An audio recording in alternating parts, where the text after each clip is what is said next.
Well, it's 301 days to the election, and the politics obviously has started. Let's go to another story where the main opposition, People's Democratic Party, is establishing a shadow cabinet ahead of the forthcoming general elections in 2019.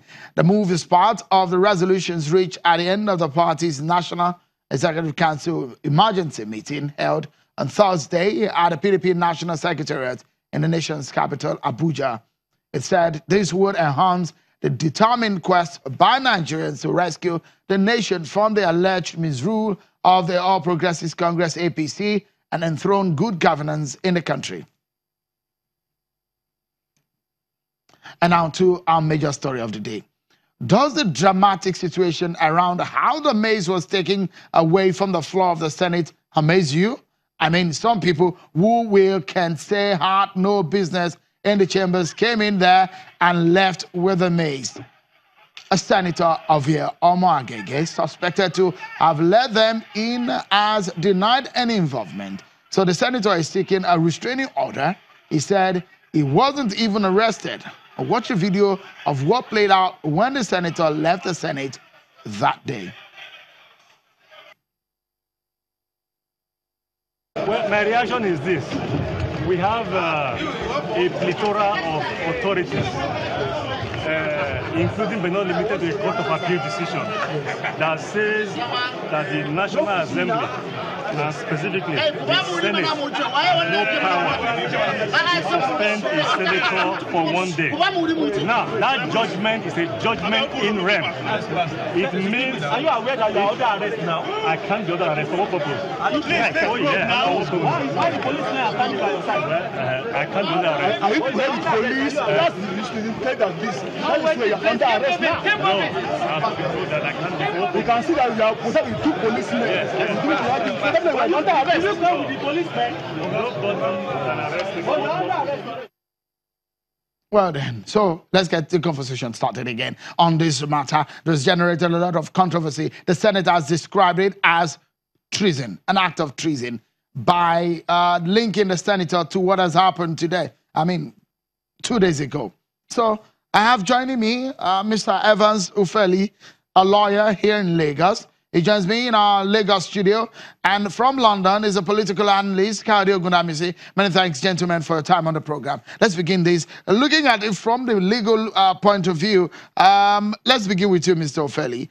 He said, look, that there are authorities. Yeah. And he did mention that there are some court judgment related to the issue. There are existing court judgments relating to the fact that a senator or a lawmaker cannot be sacked or removed or suspended by his own members, not even for a day. Aline Dume's case was the latest one. And he has also gone to court to seek an injunction to stop the process of his suspension. But he was suspended.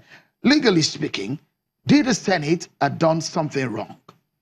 Yeah, before we even look at the judicial authorities, let's first of all establish the statutory authority, that is the Constitution, Section 68 of the 1999 Constitution as amended, have laid down the procedure upon which a Senate can be sacked from the House.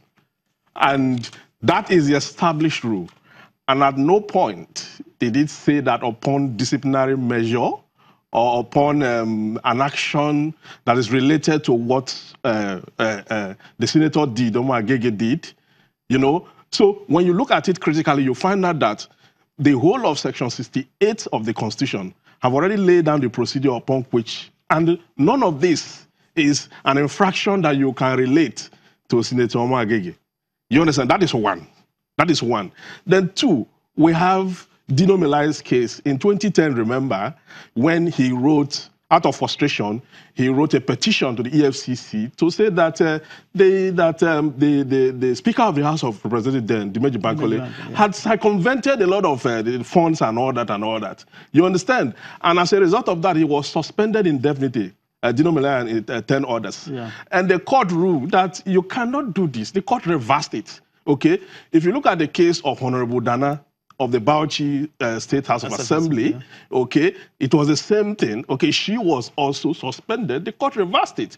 And lately, Aline Dume's case also is, you know... it was a few days before Before it was called back. Yes, you The understand. judgment came just days before. Just some days before it was called back. But then the judgment is now the position of law.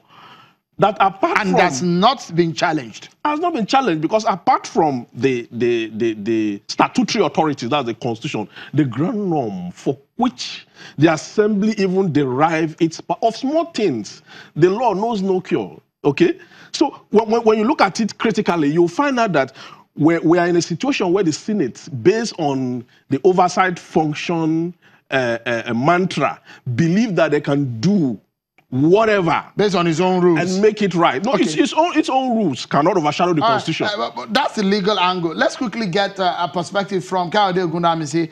That's the legal perspective. Let's get perhaps some political perspective. Kayode, can you tell us, what do you make of the political scenario playing out in the National Assembly, especially the Senate? This is going to be about the third person that is going to be disciplined by the National Assembly in the 8th Assembly. Do you think that the Senate had brought this upon itself?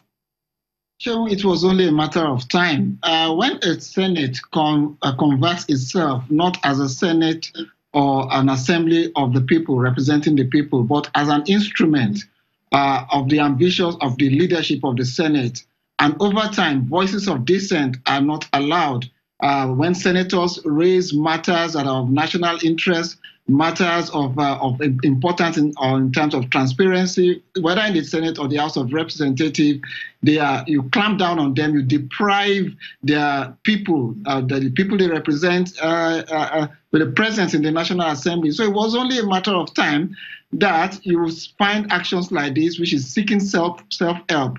We can condemn the invasion of the National Assembly, especially the Senate, but the Senate itself has turned itself into an organization or a platform that is just representative of the ambitions of the leadership.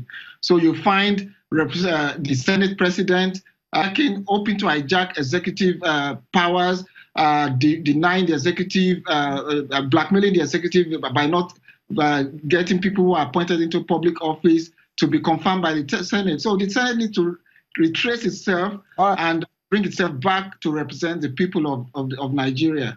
Okay, so let's take a break. And when we come back, we continue digging into the political and the legal angles to all of this issue. But we want to try to unravel the mystery around the mace running, or well, the theft of the mace, which of course has gotten its way back into the National Assembly. Don't go anywhere, everyone.